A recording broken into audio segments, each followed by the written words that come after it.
Boa noite, nono ano, tudo bem com vocês? Então, estamos aqui, vou mais uma vez, estar ministrando uma aula para vocês, e a aula hoje vai ser sobre figuras de linguagem, tá? É uma matéria que vem bem próxima com relação ao poema, tá bom?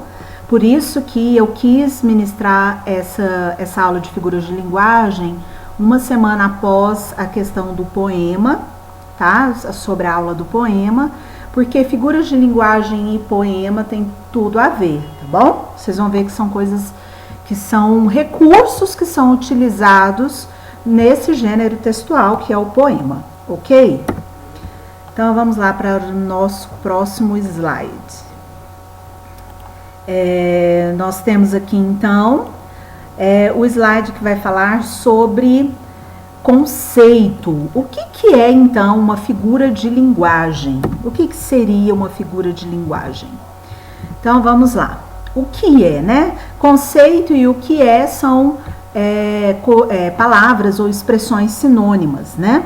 Então, atenção. Figuras de linguagem, também chamadas de figuras de estilo. Então, as figuras de linguagem, elas também são conhecidas como figuras de estilo.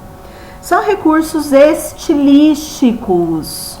Recursos que são usados para que o seu texto fique mais bonito, para que o seu texto fique mais atraente, tá? Olha lá, usados para dar maior ênfase à comunicação e para torná-la mais bonita, mais atraente, ou seja, é um charme, né, que o seu texto deve ter, né, ou deveria ter. Por isso que eu falo que ele está diretamente ligado com o gênero textual, o poema, porque lá no poema você fala dos seus sentimentos, das suas emoções, e aí você pode tratar disso de uma forma mais bonita, mais bem elaborada. Por isso que temos então aí a utilização das figuras de linguagem ou figuras de estilo, ok? Então, nosso próximo slide vai falar sobre a classificação. As figuras de linguagem, elas se subdividem, tá bom? Então, vamos ver quais que seriam essas subdivisões, né? Primeira subdivisão a figura de linguagem, ela pode se subdividir, no caso, em figuras de palavras ou semânticas, tá? Figuras de palavras, ela é mais conhecida como figuras de palavras. O que seria isso? São figuras, são efeitos que vão estar associados, né, ao significado das palavras. Por isso que fala que é semântica também. A semântica diz respeito, é a parte da língua portuguesa que estuda o significado das palavras, tá? O que cada palavra pode significar, tá? Então, as figuras de palavras vai ser a primeira subdivisão das figuras de linguagem. Um exemplo é a metáfora, que eu vou explicar logo mais. Próxima subdivisão são as figuras de pensamento. As figuras de pensamento, elas trabalham com combinação de ideias e de pensamentos, tá? Agora não vai mais trabalhar com significado, mas com ideias e pensamentos. Um exemplo disso é a hipérbole. Próxima figura de linguagem, um dos tipos da figura de linguagem vai ser a figura de sintaxe ou figura de construção. Essa figura, ela vai estar relacionada à estrutura gramatical da frase. Vai estar relacionada à estrutura gramatical, tá? A anáfora é um exemplo. A anáfora, quando você vê ali a repetição da mesma palavra no início de cada verso, né? Isso é uma figura de sintaxe ou uma figura de construção. E o último tipo são as figuras de som ou de harmonia, tá? Essas figuras, elas estão associadas à sonoridade das palavras, né? Um dos exemplos é a onomatopeia, né? Que é quando você reproduz o som de algo por meio de palavras, né?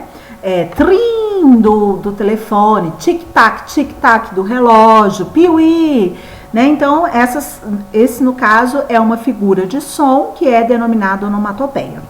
Olha só, gente, hoje eu vou me delimitar em explicar alguns exemplos para vocês apenas dessas duas categorias, que vão ser as figuras de palavras e as figuras de pensamento. Essa outra parte aqui, vocês verão mais para frente, no primeiro ano, no ensino médio e daí por diante. Então, primeiramente, nós vamos ver apenas essa parte, ok? Próximo slide, então, nós vamos começar com as figuras de palavras. Ok, então vamos lá. Primeira figura de palavras, que inclusive eu coloquei lá no exemplo, é a metáfora. O que significa a metáfora? Que efeito que a metáfora traz em algum texto, em algum poema? Então, olha só, representa uma comparação. A metáfora, gente, ela é uma comparação. Só que ela é uma comparação escondida. Tá vendo aqui, ó, que fica subentendido? Subentendido é aquilo que não tá na cara, mas que você consegue entender. A metáfora, então, ela vai ser uma comparação, só que ela vai ser uma comparação escondida. É uma comparação que você precisa parar, raciocinar para descobrir o que está sendo comparado, ok? Olha só o exemplo. A vida é uma nuvem que voa.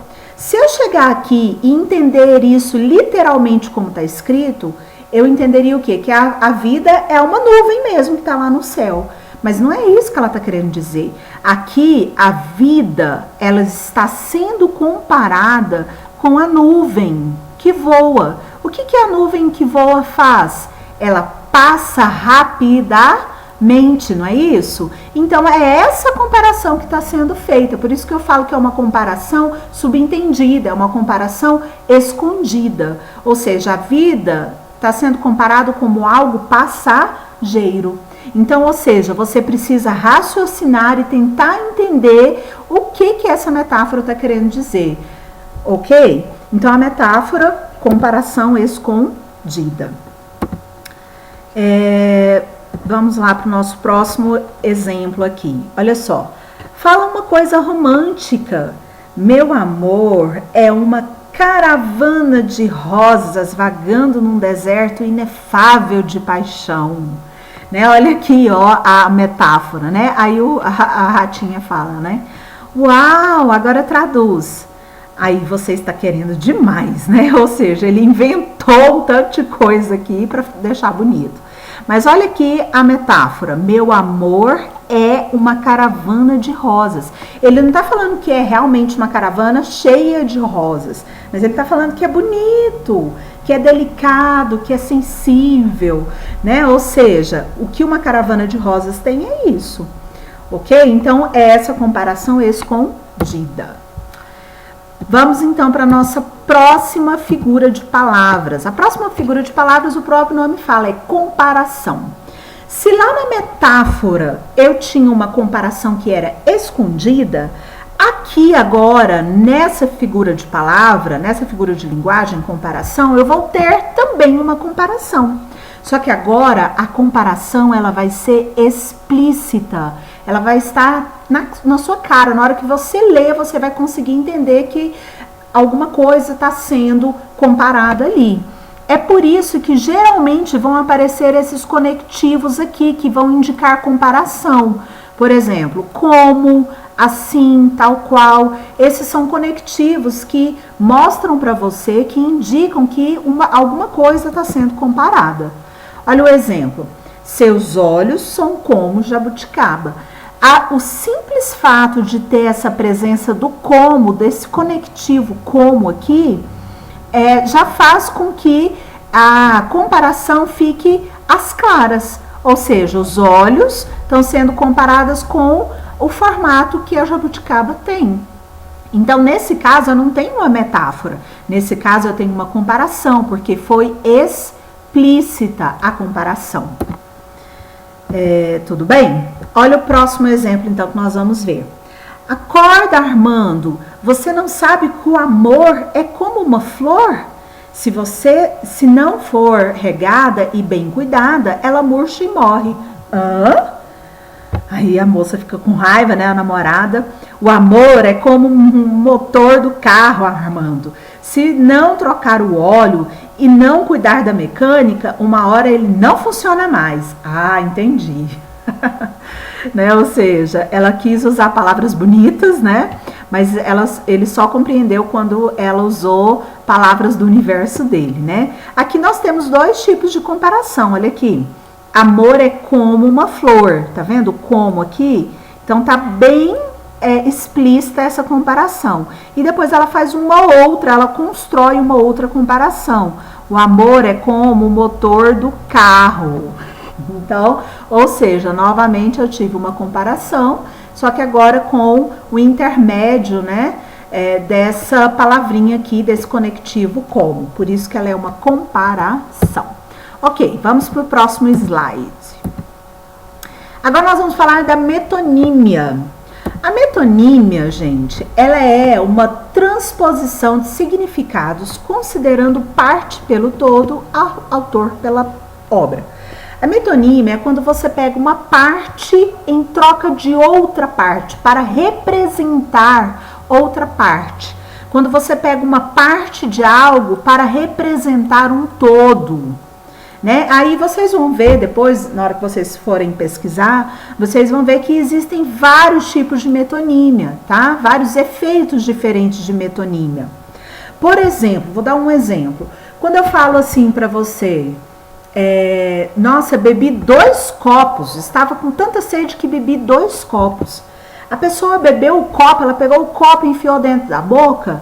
Não, né? Ou seja, ela bebeu o conteúdo que estava dentro do copo. Ou seja, vamos supor a água, o líquido, né? Ou o refrigerante, ou o suco. Então, houve a troca de uma parte por outra.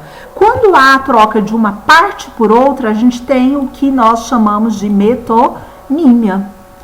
Então, olha só, vamos aqui para um outro exemplo. Costumava ler Shakespeare.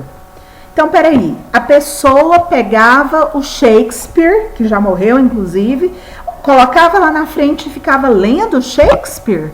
Não, né? Ou seja, a pessoa lia a obra do Shakespeare, Romeu e Julieta, né? Por exemplo. Então, ele pegava ali o livro para ler sobre aquele autor, sobre a história daquele autor. Então, eu troquei, houve aqui o autor pela obra. Eu coloquei o autor no lugar do nome da obra. Então, isso também é uma metonímia.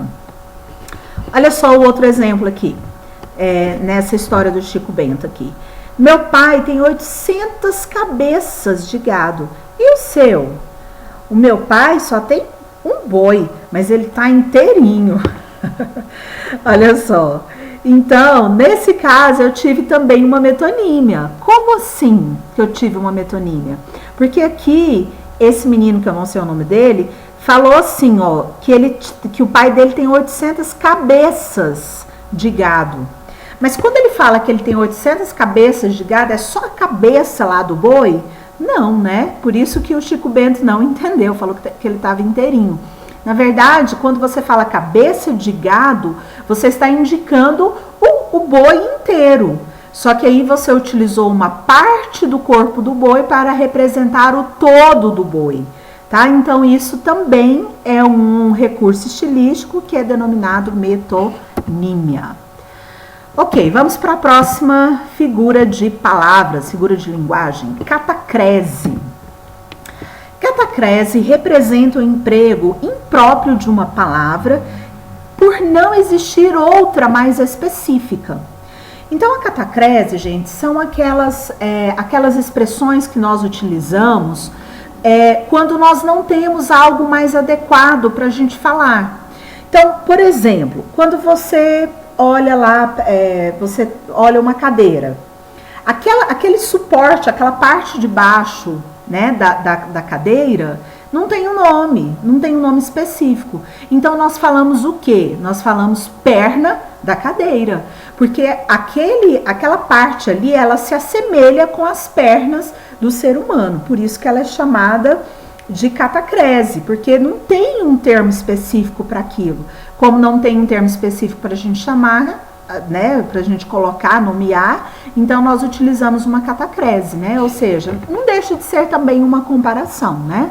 Só que é uma comparação imprópria, né? Imprópria, porque não tem nenhuma outra palavra apropriada. Então, por exemplo, quando eu falo dente de alho, quando eu falo braço do sofá, perna da mesa, todas essas expressões são expressões que não são apropriadas, mas elas são utilizadas porque não existe uma outra, né, no caso, para colocar no lugar, né, para que nós venhamos a nomear. Olha esse exemplo aqui. Embarcou há pouco no avião. Embarcou, barcou. Embarcou quer dizer que ele entrou onde? No avião ou no barco? Deveria ser no barco. Embarcou quer dizer que ele entrou no barco. Mas não existe um termo para a gente falar que você entrou no avião. Não existe envionou. Não existe. Então, o que acontece? Eu usei esse termo que não é próprio, né? Ele é impróprio, mas nós utilizamos porque não existe nenhum outro termo para dizer que nós embarcamos, que nós entramos no avião. Então, embarcou também é uma catacrese. Olha o outro exemplo, eu coloquei bem aqui em cima, né? No Rio de Janeiro, o senhor... Aí, olha só a Bala falando. O senhor poderia me ajudar? Estou meio perdida. Ou seja, essa Bala aqui, ela é chamada de bala perdida, não é isso? Esse termo é um termo adequado para quando uma pessoa está lá no meio do nada e ela recebe um tiro e fica, né, ou morre ou fica acidentado.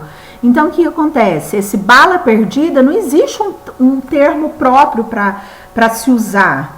Então, foi-se colocado isso, bala perdida. Então, isso também é uma catacrese. Próxima figura de linguagem, figura de palavra, é a sinestesia.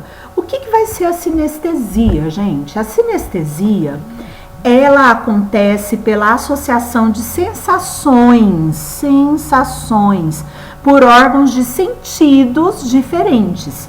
Quais são, então, as 5 sensações, né? Os 5 sentidos que nós temos? Nós temos o paladar, nós temos o tato, nós temos a audição, o olfato, tá faltando um, e a visão. Pronto, são 5. Nós temos 5 sentidos. Quando eu misturo 2 sentidos em uma frase só, ou seja, quando eu misturo esses sentidos diferentes em uma frase só, eu tenho o que a gente chama de sinestesia, tá bom? Então, olha esse exemplo aqui. Com aqueles olhos frios, disse que não gostava mais da namorada.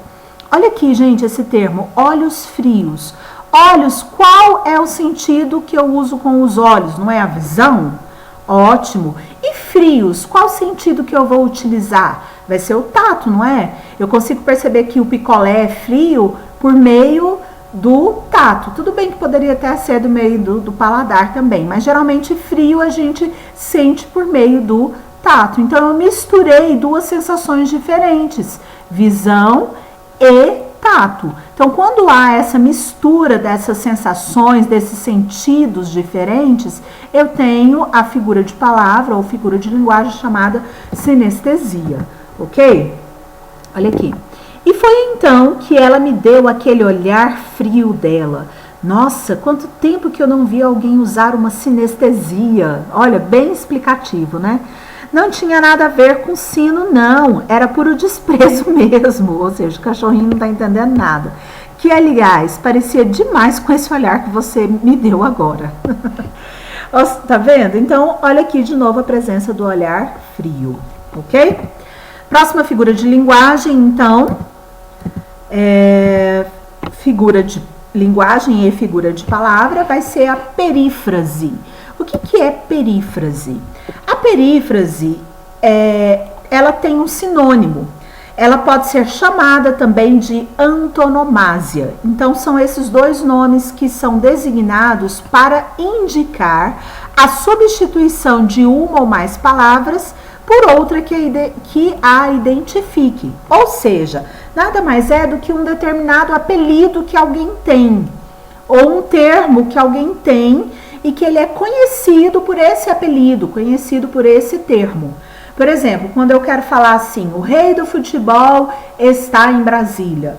Quem é o rei do futebol? O rei do futebol todo mundo sabe que é o Pelé. Então esse apelido que ele tem, ele é chamado de perífrase ou antonomásia, certo? Olha o exemplo aqui. O rugido do rei das selvas é ouvido a uma distância de 8 quilômetros. Quem é o rei das selvas? Todo mundo sabe que é o leão. Então, rei das selvas é o apelido que é dado para esse animal, né? Da selva, que é o leão. Então, isso trata-se de uma perífrase. Olha só o próximo exemplo. E pode deixar esse guarda-chuva, porque ali embaixo é que é a terra da garoa. A terra da garoa, se vocês não sabem, é São Paulo. Ele é conhecido como a terra da garoa, né? Todos conhecem, assim como a cidade maravilhosa é o Rio de Janeiro, certo? Então, esse terra da garoa é uma perífrase, porque é o apelido que é dado para São Paulo, ok? Acabaram-se então as figuras de palavras, né? E agora então nós vamos ver as figuras de pensamento, que estão relacionadas a ideias, tá? E não a palavras, né? Ok, vamos então para a nossa primeira figura de pensamento, que é a hipérbole, que na minha opinião é a mais fácil de todas. A hipérbole nada mais é do que um exagero. Corresponde ao exagero intencional da expressão.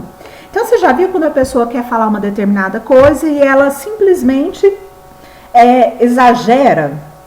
Por exemplo, nossa, hoje eu morri de calor.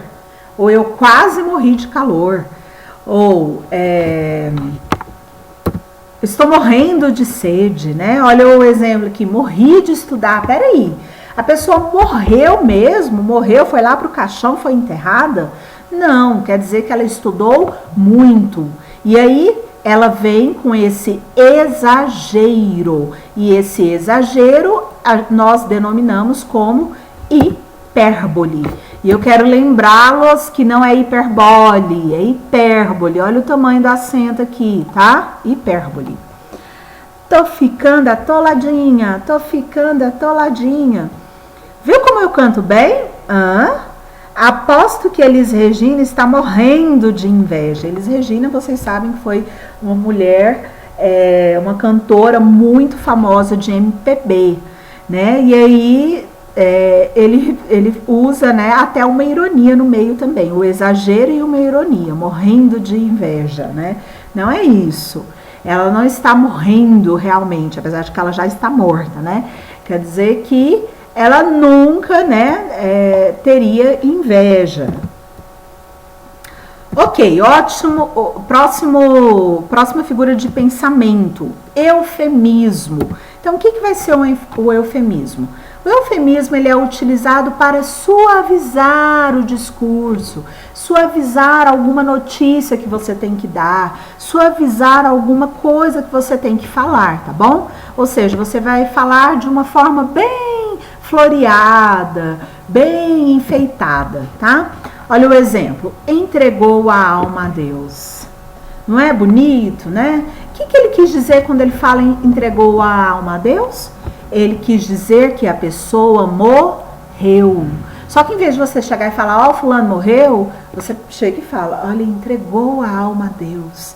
Tá vendo? Então fica tudo muito mais bonito, né? Então o eufemismo é isso, tá? Ele vem suavizar a expressão, ele vem deixar aquilo mais fácil de ser dito.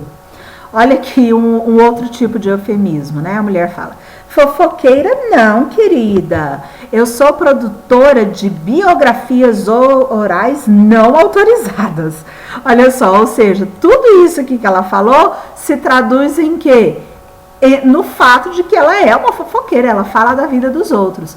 Mas aí ela tentou florear isso que ela é, né? Essa feiura que ela é, né? Que ser uma pessoa fofoqueira não é nada bonito. E ela floreia isso utilizando um outro termo. Então, isso também é chamado de eufemismo, ok?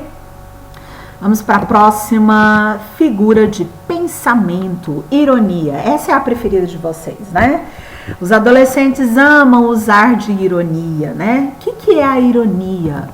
A ironia é quando você fala o contrário daquilo que você realmente gostaria de falar. Quando você fala o contrário, com toda uma entonação correta, você utiliza-se de outra figura de pensamento, que é a ironia, tá? Olha só o exemplo. É tão inteligente que não acerta nada. Nossa, peraí, será que ele é inteligente mesmo? Uma pessoa que não acerta nada? Provavelmente não é isso, né? Então, ou seja, foi falado o contrário. Então, quando você utiliza o contrário, você está utilizando da ironia. Olha o outro exemplo. Quem foi o inteligente que usou o meu notebook e apagou tudo que estava gravado? Né? Ou seja, olha aqui, quem foi? Se a pessoa foi inteligente realmente, né, para ter feito isso? Provavelmente não, né? Então, aqui essa personagem, ela utilizou também da ironia. Ok, vamos para o próxima figura de pensamento. Essa figura de pensamento, ela é denominada como personificação. Personificação, ou ela tem um outro nome, prosopopeia, tá? A personificação ou prosopopeia nada mais é quando você utiliza o seguinte efeito. Você dá características de ser humano para um ser que não é humano, né? Ou seja, quando você atribui qualidades, sentimentos que são próprios do ser humano para um ser que é irracional, um ser que não é humano. Então, quando você você utiliza esse efeito, você está utilizando da personificação ou prosopopeia. Persona vem de pessoa, por isso que fala, né, que é personificação, é dar características de uma pessoa para algo que não é vivo, tá? Então, olha só um exemplo. O jardim olhava as crianças sem dizer nada. Peraí, quem olha alguma coisa não é um ser humano? E o jardim é um ser racional? Não é, ele é um ser irracional. Então, eu dei uma característica de ser humano para um ser que não é humano. Então, nesse caso aqui, foi utilizada, então, uma personificação ou prosopopeia. Ok? Olha o outro exemplo, né? Tá se olhando no espelho, Zé Lelé? Eu não. Ele é que tá me olhando. Então, olha aqui, ele quis falar o seguinte, que não era ele que estava olhando, mas era o espelho que estava olhando. Mas espera aí, espelho é um ser irracional, o espelho não pensa, o espelho não tem sentimentos e o espelho não olha, certo? Então, é característica de ser humano para ser que não é humano. Então, é personificação ou prosopopeia. Ótimo, vamos lá então para a próxima figura de pensamento. Essa figura é denominada antítese. O que vai ser antítese? A antítese é uma figura de linguagem de pensamento muito fácil. É aquela figura onde você vai ter os sentidos opostos, onde você vai ter o contrário, ou o que antigamente nós chamávamos de antônimo, tá bom? Então, a antítese, ela vai ser nada mais do que o antônimo. Então, por exemplo, se eu falo claro, o que seria o sentido oposto de claro? Escuro. Então, claro e escuro, no caso, é uma antítese. Se eu falo paz e guerra, também são termos o quê? Opostos, sentidos opostos. Então, também trata-se de uma antítese. Olha aqui o exemplo. Toda guerra finaliza por onde devia ter começado, a paz. Então, eu tenho aqui guerra e tenho aqui paz, que são palavras antônimas. Como elas são palavras antônimas ou sentidos opostos, isso indica um estilo, né? Um efeito de estilo denominado de antítese, ok? Aí tem essa historinha. Sabe, Adão? Tudo precisa de um contraponto. Isso aqui é a figura de Deus e esse aqui é a figura do ser humano, né? Para existir um positivo, tem que haver um negativo. Olha aqui, positivo e negativo. Para existir o 1, tem que ter o menos 1, também coisas contrárias. Sem o mal, não saberíamos o que é o bem. O que seria da paz sem a guerra? Né? E o que seria do John sem a Yoko? Né? Ou seja, nós temos aqui, então, os seus opostos, os seus sentidos opostos, ok? Então, antíteses. Próxima figura de pensamento é a gradação. O que seria a gradação? Olha aqui, é a apresentação de ideias que progridem, tá? Então, a gradação é uma sequência, é uma sucessão de acontecimentos, tá? E essa sucessão de acontecimentos, ela pode acontecer de forma crescente, que vai ser chamado de clímax, ou decrescente, que é o anticlímax, tá? Então, é uma sucessão de acontecimentos que nós denominamos de gradação. Olha o exemplo. Inicialmente calma, depois apenas controlada, até o ponto de total nervosismo. Tá vendo aqui as etapas? Primeiro calma, depois ela perdeu um pouco, ficou controlada e depois foi ao nervosismo. Então foi uma sequência, uma sucessão de fatos, né, de situações, tá? Isso aí nós denominamos de gradação. Olha o exemplo aqui. Só quero que a cegonha que me trouxe decolou de Orly às 17h22, hora de Paris, é claro. Depois, fizemos uma escala em Dakar, outra no Rio, que trocaram uma pena que não estava boa. E finalmente ela deixou aqui. Tá vendo que tem uma sucessão também? Orly, Paris, Dakar, Rio. Mas não me lembrei de perguntar para que ela me trouxe. Então, teve aqui também uma sucessão, né, de acontecimentos ou de lugares. Isso também é denominado gradação. Então, nós chegamos ao fim dessa aula, né? Ou seja, onde nós aprendemos as figuras de palavras e as figuras de pensamentos, tá? Eu não sei se vocês observaram, mas é necessário que haja uma interpretação. Você tem que ler e tentar descobrir qual das figuras de linguagem que está presente ali na frase, tá? Vocês, então, eu vou passar agora as orientações para vocês, tá? Primeira coisa, você vai fazer o registro dessa videoaula no seu portfólio. Lembrando que eu quero que você coloque lá pelo menos umas poucas linhas falando sobre a aula. Não é só para você falar, o assunto da aula era figura de linguagem. Não, eu quero que você especifique mais, tá bom? Coloque mais alguns detalhes que você aprendeu com essa videoaula, ok? Próxima etapa, você irá resolver as atividades da apostila de língua portuguesa, tá? Serão as atividades de número 6 até o número 10. São atividades voltadas para as figuras de linguagem que nós vimos aqui, que eu expliquei hoje para vocês, tá bom? E depois você vai tirar foto do portfólio, tirar foto das atividades respondidas do seu caderno e vai postar, muito importante, no aplicativo Google Classroom. Gente, é importante que seja postado lá, porque lá fica salvo, lá fica comprovado que você fez. Ou seja, é uma parte, esse aplicativo Google Classroom é uma parte do seu portfólio. Uma parte você vai fazer no seu caderno, a outra parte tem que estar nesse aplicativo, ok? Aqui nós temos então a bibliografia. Eu tirei só desse site, eu achei o site muito legal, muito completo. Eu acho que lá tem algumas atividades também, se você quiser aprofundar, ok? E por fim, a minha fotinha, para vocês se lembrarem de mim, tá bom? Muito obrigada. Eu espero que vocês tenham conseguido compreender bem a matéria, tá bom?